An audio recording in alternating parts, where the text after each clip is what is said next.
Butterfree, go!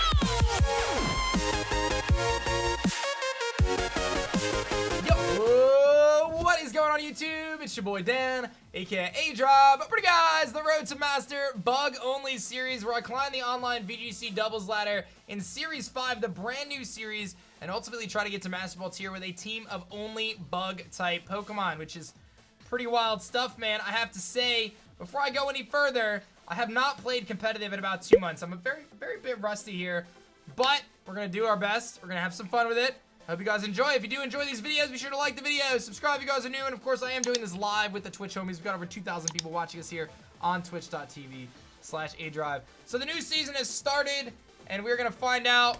The last time I did was Master Ball rank.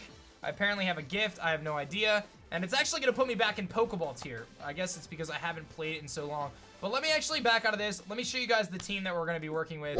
I'm going to use an Assault Vest Scissor, or Shiny Scissor here. Max attack, max HP.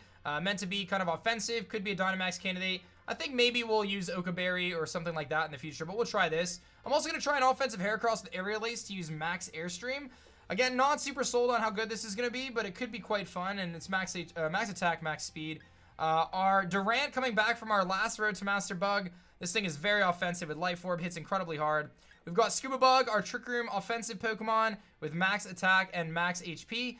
With the Wave Instance to boost its water type moves. And then we've also got Orbeetle here, which has Frisk and the Copa Berry to reduce the power of flying type moves. It is our primary Trick Room setter. It also have Hypnosis for memes, Body Press for damage, and then Ally Switch because I hate it, so I'm going to use it myself. And then last but not least is a Choice Scarf Gigantamax Butterfree, which is featuring Sleep Powder, Rage Powder, Tailwind, and Pollen Puff. Kind of a weird Pokemon to have as a Choice Scarf user, but I'm going to try it. If Choice Scarf isn't working, we'll switch to Focus Sash. So that's going to be the plan. Let's get our first battle and see what happens, man. All right, we got an opponent. Let's see what they got. I know there's a new screen now.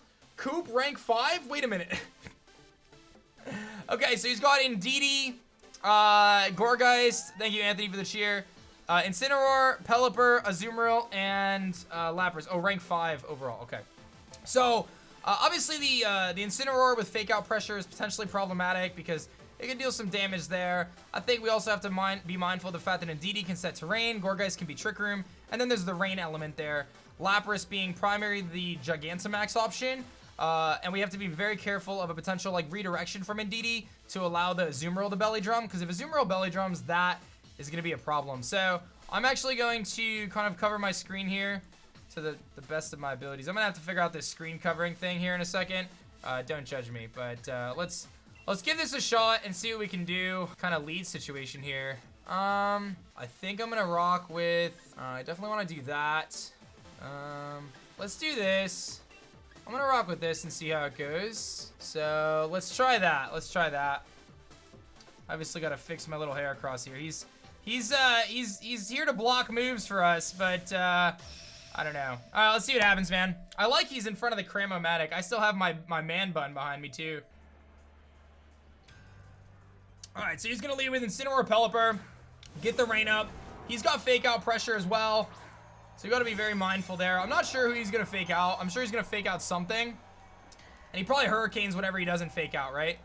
Or maybe doubles into something. So I'm kind of in a weird spot here. I think I know exactly what I want to do. It's Aya Papa and Damp Rock. So we got 8 turns of Rain, and then Intimidate's going to activate, which is pretty irrelevant. So, I mean, the reality of it is something's getting faked out. I have no idea what it's going to be. So, let's make Heracross just a wee bit bigger to block some of these moves. And I think what I'm going to do is, I mean, he's definitely going to fake out. So it's a matter of what does he fake out. So let's do this, and then let's do this, and let's see how that goes. All right, he does go for the fake out into the Butterfree, okay? Not surprised. Does he double the Butterfree slot? Here comes the Hurricane. That is into the Butterfree. So my opponent does indeed go for the double into Butterfree, which is very understandable. The good thing here is, though, I do get my Trick Room up, which is exactly what I wanted, right? Like, my focus here was to get Trick Room up. I figured if I can get Trick Room up, I'm putting myself in a situation where I can be pretty offensive here with my Arachnids. So let's do that now. So, now I have my Arachnid on the field. It's primarily what I wanted. So, let's have Heracross come out. Alright, so my opponent's in an interesting spot. They got rid of my Butterfree on the first turn because I couldn't really do anything to fake out. But the advantage I have now is I have Rain up, and I have Trick Room up, and I have my Araquanid on the field. And Araquanid's like pretty strong Pokemon, so especially in Rain. Here comes the Incineroar swap, probably to recycle that Intimidate. We're going to see the Azumarill hit the field as well, which obviously we're assuming was designed to try to take advantage of this Rain. And it's probably going to be the primary Dynamax candidate here as well. So, not the best positioning for us. Obviously, like I said, my opponent can bring the Incineroar back out. But I'm really curious to see this damage here because we're about to go for a Rain-boosted Liquidation into this Pelipper slot. Unless they protect. I'm actually going to pull out the Ally Switch strats right out the gate because I'm using bugs. So, here comes the Max Geyser. Will this knock out the Pelipper? This is a resisted hit, but do not underestimate the Araquanid. Yeah, that's Araquanid for you, team. We actually just one-shot a resisted Pelipper there. And we're going to be... The Ally Switch was essentially useless, but that just shows the power of Araquanid. We're not out of the woods yet. Obviously, my opponent has this very powerful Azumarill chillin', and they have a Lapras, and something here is probably going to set up something. You know what I'm saying? So, to me, I have to figure out what I think is best. I am going to do this, and then I'm going to do this, and I would think my opponent maxes the Lapras. I would think they're gonna max the Lapras because they get the turns of you know, Resonance, GMAX Resonance, which is going to give them, you know, probably 5 to 8 turns of Aurora Veil, which is going to reduce my damage output. So this turn is incredibly crucial for me. The thing about Lapras is not super offensive. So like, unless it gets a buff like Weakness Policy, it's not going to be that scary. The Azumarill I'm actually a little more scared of in terms of a Maximon. But let's see what the Dynamax option is going to be. It is going to be the Lapras, which is good for us, I think. We'll see. I think they're going to go for the Resonance, but I'm really curious how much we're going to do here with this attack. Because I'm going to go for another Max Geyser in Rain against the Azumarill, trying to knock this thing out. And we are almost picking up the KO. A little shy on that damage there. Here comes a Play Rough. Is going to hit it into the Orbeetle. Going to take that pretty well. And here comes a Max Lightning into my Araquanid, which is going to do a solid chunk of damage, but not anything that we can't deal with. And then I hopefully don't miss. I can't actually Hypnosis here because my opponent is going to have that that Max Lightning up. So Hypnosis is going to fail. So I don't know if my opponent was planning that out, but it was a really good decision overall. So I can kind of respect that there. So let's see here. How do I want to approach this now? I am gonna do that, and then I'm gonna go and do that. I think that that's my best play. So let's see here. Here comes the Aqua Jet actually from the Azumarill. So my opponent kind of sacking off their Azumarill makes a lot of sense. I'm gonna go for the Max Flutterby.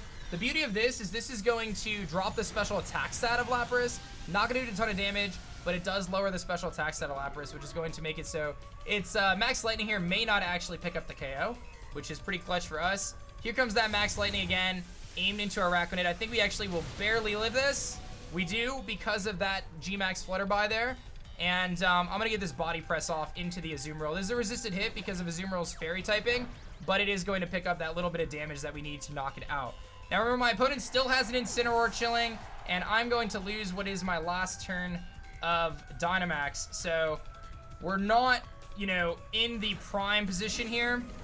We're not in the worst position, but we're not in the best position because my opponent is going to be able to provide Fake Out pressure and Max Lightning pressure into Araquanid. I'm not quite sure there's a ton I can do about that. So I'm going to have to figure this out. We're not in the woods yet. Like, there's definitely a way to win this game, but it is going to be a bit tricky. Let's see how many turns of Trick Room we have left. We're on our final turn of Trick Room and our final turn of Rain. So both of those lend themselves to very bad situations for me. All right, let's do this. Let's do this. Let's see how that goes.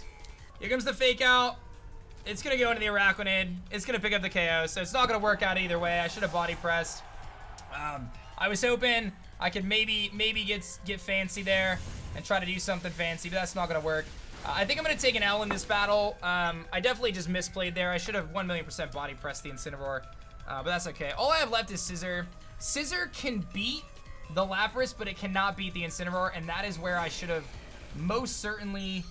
my opponent should have Resonance, but I should have most certainly gone for Body Press there, because I could have used some good damage on that Incineroar. But let's see what we got here. We still have Rain. It's not over yet, but it's definitely not looking super good for us. Yeah, let's do this. Yeah, let's try this. I think if I had Body Press last turn, I think we might have had a chance here. The Protect and the Lapras. I think if I Body Press, dude, we might have actually had this. I think I choked this one. Here comes the Body Press into the Incineroar. Oh, I totally choked it, dude. I totally choked this match. Unless this picks up the KO. It's not going to. And he's got the berry. I choked this match, guys. I threw it. If I had just Body Press in the last turn, I would have been all right. We're not out of it yet. There's still a chance for us, but it's definitely... Oh, he's going to Darkest into the Orbeetle. Okay. Okay. Okay, there's a chance here. Thank you, Bear, for the 500 bits, man. Thank you. I did not yet, no. Okay, so hindsight on that one for sure. I probably could have done that a little bit better. Like I said, had I Body Press before, I think we would have won if I had Body Press twice, because the 2 Body Presses would have hit the Incineroar before if I didn't Ally Switch on that previous turn. But again, we're dusting off the rust here. I'm going to U-turn. Hopefully we get a high roll here. If I can knock him out, there's still a chance, but yeah, we're not going to get it. He's going to Freeze Dry, and then he's probably going to Flare Blitz and knock me out, even with Rain. He might die to Recoil, actually, and then there's a chance to win with... There's still a chance to win with Iron Head Flinch. Now we're dead. Okay, so GG's. 100% that game came down to me just misplaying that Body Press turn. I knew the Fake Out was coming, and I just Ally Switched kind of just blindly. But had I gone for the Body Press there, I would have weakened the Incineroar to allow me to knock it out on the following turn. So it's all good, man. We'll just get another one. Like I said, we're kind of shaking things off here. It's been a while since I've played, and we're actually gonna... I didn't even know you dropped down. It's been a while since we've kind of played, so let's see what she's got here. She's got very interesting Trick Room team, very evident Trick Room team here with her Dragalge, Reuniclus, Grimmsnarl, Katarine, Primarina, and Incineroar. So a lot of threats there for sure. Specifically, very scared of the potential of that Trick Room. I mean, that's going to be very scary. But I have some options to potentially try to deal with that. So let's do... let's see here. There's 2 Fake Out users. Their Trick Room beats my Trick Room, and Reuniclus often carries like Max Lightning. They have to. It's gonna be rough, but I think this is my best bet. Guys, I understand that it doesn't fully cover. If someone's gonna stream snipe me while I'm using a bug only team, then you know that's their life, right? All right, this guy's got a crown on. I'm not sure what that means, but all right. So it's Grim and Incineroar. So 2 potential Fake Out users, and I've got Durant Butterfree. So something's gonna Fake Out here. I just don't know what it is. You would assume that they Fake Out into the Butterfree, but let's go Big Hera here for a minute. I'm gonna pick my moves real quick, and no one's gonna see what they are because Heracross is gonna protect us. Let's do this, and let's do this. I think that's solid. All right, so I'm gonna max here. I'm gonna kind of cover my options. Let's see here. All right, so I'm gonna go big Durant. Anytime you bring Durant, I mean, you're typically gonna max it. It just deals so much damage, and when you Dynamax, you don't have to deal with the hustle inaccuracy. So let's see what the Fake Out is. Here comes the Fake Out into the Durant. Okay, and I'm gonna actually Sleep Powder into the Incineroar. Hindsight, probably would have been better to Sleep Powder elsewhere, but the good news is he probably Flare Blitzed into me. And the good news is my Max Quake now will be able to hit the Incineroar. He'll probably live because of the Intimidate. Yes, he does live. So the Sleep Powder actually proves to be very useful there, because had I not Sleep Powdered, my opponent would have been able to actually Flare Blitz my Durant. I would have taken a lot of damage, obviously. So Incineroar gets its first turn of sleep there, and we're going to move to our second turn here. I'm gonna do that, and actually, is that the best bet? Yeah, I think that's a good play. So I'm gonna switch Butterfree out. I'm gonna go actually into Heracross. This is going to activate our Flame Orb this turn. So when the end of the turn happens, our Flame Orb will happen, and then we'll actually have that boosted stat right out the gates. Grimmsnarl gonna go for a smart Reflect play here to reduce the damage of my physical attacks. I'm gonna go for a big Max Steel Spike into the Grimmsnarl, which is going to hit it super effectively. It may have a Berry, but we're gonna crit through the screen. So we'll get a critical hit there and get a boost on our defense. Oh, he's offensive Grimm then. I don't know how he lived that, or how he got one shot there. And Grimm goes down. Let's hope this Incineroar sleeps for one more turn for us. That'd be really helpful. And it does stay asleep, which is perfect. Now my Heracross is going to activate its Flame Orb. And the reason I made this play was because I was trying to ensure that I can continue to exert offensive pressure. I know my opponent has a Trick Room team, so if they're able to set Trick Room, I'm in trouble. But they do not have the ability to set Trick Room right now when I have two massive offensive threats on the field. Their best way to deal with that is to Dynamax, and if they Dynamax, they can't Trick Room, right? So I opted to not bring my Trick Room mode this game, and we're trying to kind of navigate around that, you know, in terms of how we play around kind of their Trick Room mode, right? Because we know they have the Dragalge, we know they have the Hatterene, the Reuniclus, and here comes that Hatterene, right? So Hatterene here looking to deal some big damage to us, and we have to figure out how do we stop it. And because I brought Heracross onto the field, my opponent does not have that flexibility to go for the Trick Room right now, right? But what they can do is go for GMAX Smite. So that's something we're gonna have to be very, very mindful of, is that potential GMAX Smite. So, but what I can do is I'm not concerned about that Incineroar. My opponent's actually gonna switch it out to get that Recycle of the Intimidate. They're gonna go right out into their Dragalge, which is a very powerful Trick Room setting option, and they're gonna Dynamax their Hatterene here. Now, I'm very interested to see how much damage we're gonna do, because Hatterene is gonna be primed to deal quite a bit of damage with the GMAX Smite, and it's gonna get a Confusion off. It may be forced to go for its Max Flare off of Mystical Fire to hit my Durant, but ultimately, my opponent does not get Trick Room up, which is my focus here. Now, we're gonna go for a Steel Spike and a Facade into that Hatterene slot. This is gonna do a lot of damage. I'm not quite sure if it's enough, but I think it is after seeing that Steel Spike. This Heracross is going to go for a big Facade here. It's going to do a lot of damage to the Hatterene, which is not GMAX, it's regular Hatterene. My opponent forgot to collect their Max Mushrooms. I'm going to go for the Facade here. This is Guts. Ooh, it actually lived that. And it goes for the Max Flare into the Durant slot. It's going to knock it out. Durant goes down. How did it live that? That's a Guts boosted Facade. I am blown away that it lived that hit. I'm going to be completely real. I did not expect that thing to live that hit under any stretch of the imagination. I did not expect it to live that hit. That was actually pretty wild. And it's got the leftovers, it seems. Did not expect it. Did not expect that, but that's okay. Heracross takes some burn damage there. And we're going to go right out into our Butterfree to continue to try to control this match.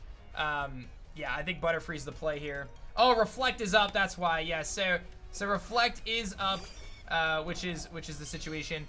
Mega Horn is inaccurate, which is why I chose to go with the other option there. So let's do this. We're gonna put that there, and then we're gonna go for the Facade again, a pretty safe play into the Hatterene. We're actually in a pretty commanding position here, because as long as I don't miss my 97% accurate Sleep Powder right now, which we're not going to, my opponent's Dragalge is unable to attack us, and I can knock out this Hatterene here on the following turn with a Facade. So Hatterene goes down. The Dragalge gets put to sleep. It has guaranteed one turn of sleep is how the sleep mechanics work.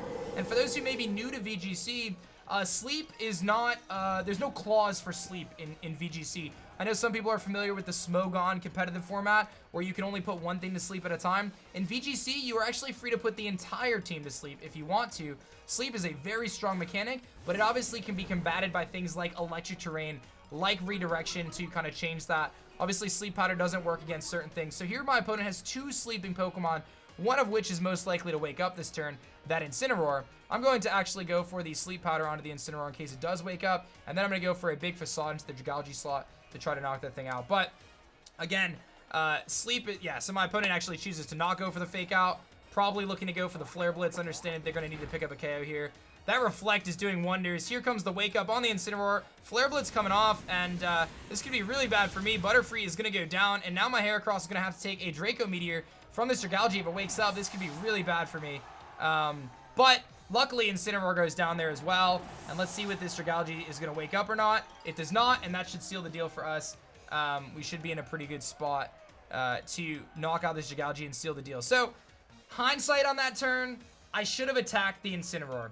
I think the safest play there was get rid of the Incineroar and actually just go for maybe a Pollen Puff or even a Rage Powder to ensure my Heracross would be safe. It doesn't end up biting us this turn, but it was something that we probably should have been a little bit more thoughtful of. And I think as like we continue this series and I continue to kind of dust off some of this rust, we'll hopefully be in a better primed position to make better plays ultimately. But that Reflect is messing me up. I keep forgetting it's there. And Iron Head plus Facade going to seal the deal against the Dragalge and give us a nice win there. Our first win on our road to Master Bug Only. So, pretty nice stuff there. We're going to pick up a win and a loss in this one. And I think we could probably grab another one. Both of those games were relatively quick. Looks like a full-on Trick Room team with redirection. So, that's going to be something we're going to have to battle against right now.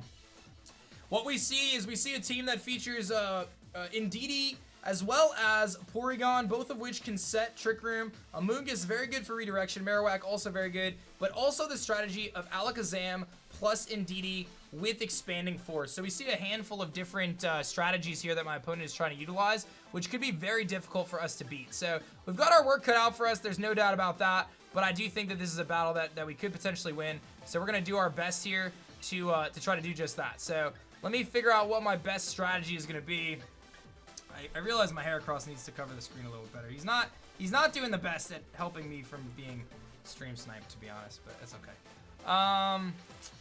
Yeah, this is a tricky one, man. They're all tricky ones when you're using bugs. That's just the reality of it. They're all tricky when you're using bug types. I think I gotta go that route. I think I do.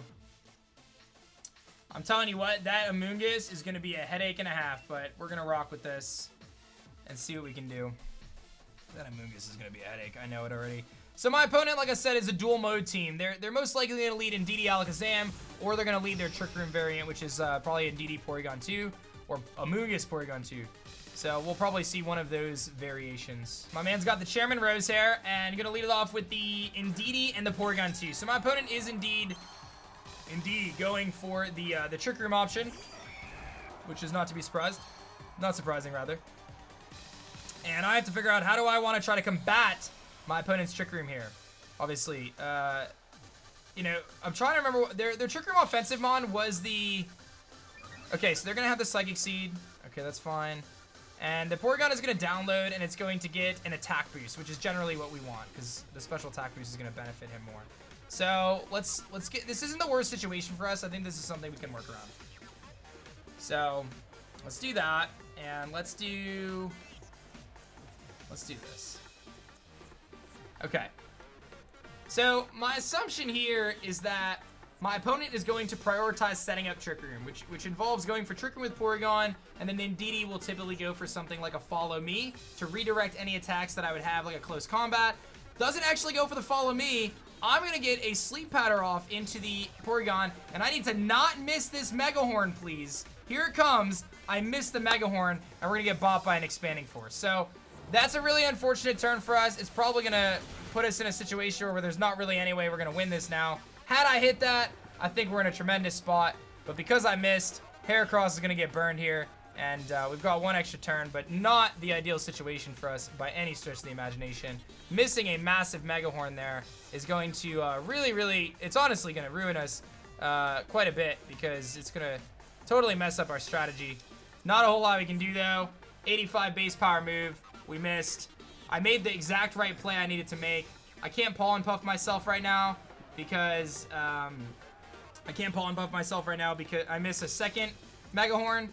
You can't Pollen Puff because of I'm Choice Scarfed. So I missed 2 Mega Horns in a row. An unfortunate situation. And I'm actually going to die to my own burn. Oh, we still got one more turn. So that's kind of cool at least. But not exactly what I wanted there. You know, we've missed multiple Mega Horns in a row here. It's a situation to, you know, it's been quite frustrating to miss 2 85% accurate moves, but we'll see if we can pull back. I do think this knocks out the Indeedee if we hit it, but I'm gonna switch in my Araquanid. We actually hit this one, and that's most certainly gonna knock out the Indeedee. Now, if my opponent does set Trick Room, it might actually benefit me here. So let's see it. They're gonna stay sleeping, and Heracross is gonna go down. So Unfortunate situation, man. You know, if we had hit that Mega Horn on turn 1, we were in a incredibly prime position to succeed here. But unfortunately, that is not the case. So, what are you going to do, man? What are you going to do? Let's go into Butterfree. My opponent still does not have Trick Room set up.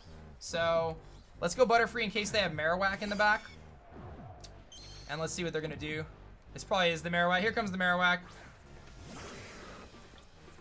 My opponent is a Shiny fan as well, apparently. Alright. Let's do that, and let's do that. Okay. So, by getting my Araquanid on the field, I've kind of put my opponent in an interesting and a precarious situation where my opponent has a Trick Room team. They want to set Trick Room, but setting Trick Room may actually benefit me more. If I'm not mistaken, Marowak's speed is a little bit higher than Araquanid's, but I have to double check that because I'm not familiar with Marowak's speed. It is 45, so I am indeed the slowest thing on the field, assuming I have the right nature and I didn't mess up my spread. So I'm going to Dynamax here. Araquanid, one of my premier Dynamax candidates under Trick Room. Of course, my opponent has not used their Dynamax yet, but the beauty of Araquanid is its water-type moves, because of its water bubble ability, just deal an incredible amount of damage. I assume my opponent is going to go for the Protect with their Marowak, actually, so an interesting play there. That's going to keep them alive for this turn. I did go for the Sleep Powder and double into that slot, which is going to not be beneficial to me because this is not going to knock out the Araquanid or the Marowak, and I'm going to lose a turn of my max. That does a lot of damage through Protect, though, as you can imagine. And it will give us the Rain, but this Porygon is going to wake up here, and it's going to either go for a Trick Room or maybe even a Thunderbolt into my Butterfree. Here comes the Trick Room. Okay, so my opponent does go for Trick Room. And I need to see, is my Araquanid min speed? I mean, we're going to find out in a second, but it should be 47, actually lower than that. It should be, am I brave? I am brave, and I am 42 speed. Perfect. So that is exactly what we want to see. Okay. I don't know how I beat the Porygon, if I'm being honest. A little scary, but let's see what we can do here. Alright. My opponent is actually going to go for the Dynamax. This could be a massive mistake on my opponent's part if they are Dynamaxing their Marowak here, because Araquanid should be the slowest thing on the field under Trick Room. It is going to be that Marowak. Marowak going to go big boy status, very powerful with its thick club item, boosting and doubling its attack stat, much like Azumarill's huge power does. But with this, it's going to be Ally Switch, isn't it? No Ally Switch. The Max Geyser comes off. My Araquanid is properly trained with 0 speed and Brave Nature, meaning it is going to move first under the Trick Room condition with the power of the Rain Boost and my Wave Incense, paired with Araquanid's unique Water Bubble ability. We are going to finish off the Marowak in Rain and do an incredible amount of damage. Here comes a Discharge, actually, aimed off. Will there be a Paralysis? No Paralysis. I'm going to get the Sleep Powder off, and we get a guaranteed turn of sleep on that Porygon as well, practically sealing the deal in this battle. It is far from over, but we're looking really good right now. As I have the Rain Boost, I am the fastest thing on the field. I would say the most problematic situation would actually be seeing an Amoonguss right here, but we're going to see an Azumarill, which I'm much less scared of because I have the ability to put that thing to sleep. So I'm not even going to bother covering. I've got a guaranteed turn of sleep here. I guess I could cover. Yeah, let's cover. Let's think this through. I think I have to do this, and I think I have to do this. So let's go this route. I have a guaranteed turn of sleep because my Sleep Powder went after the Porygon's Discharge. So the Porygon has to sleep this turn. I'm going to go for Rain Boosted. Liquidation almost knocks out their Azumarill, but I keep it from going for Belly Drum. It's going to go for the Play Rough into my Araquanid. It's going to do a solid chunk of damage, but not anything that I can't deal with. And now I can actually go for a Sleep Powder into the Azumarill and force the Azumarill to have one turn of sleep as well. Okay, I got the Azumarill low enough. That's what I want. I lose my max. I'm a little scared about this Porygon, if I'm being totally honest. But I think we can deal a significant amount of damage here attacking into it. So let's do this. I need to get rid of this Porygon. And my opponent is actually going to forfeit. So we are going to pick up the W and go to 2-1 so far here on our road to Master Bug Rank. Again, we're dusting off the rust. Still trying to pull things back and get back in the groove for competitive. I'm going to try to get some more practice in for tomorrow for our next episode. But if you guys enjoy seeing these Road to Master ranks and Road to Master Bug or any competitive stuff, I really encourage you guys to show some love on the YouTube. Hit that, like button, subscribe, show some love, all that stuff, because the more you guys support the battle videos on YouTube, the more I'm gonna put out battle videos. It's pretty simple equation. But we went 2-1. Could have went 3-0 if I had played a little bit better that first game for sure. But we've got a long way to climb to Master Ball, but I feel good about it, and I'm excited to kind of, like I said, dust off the rust there and keep rocking to hopefully get to Master Ball Tier. Thanks for watching.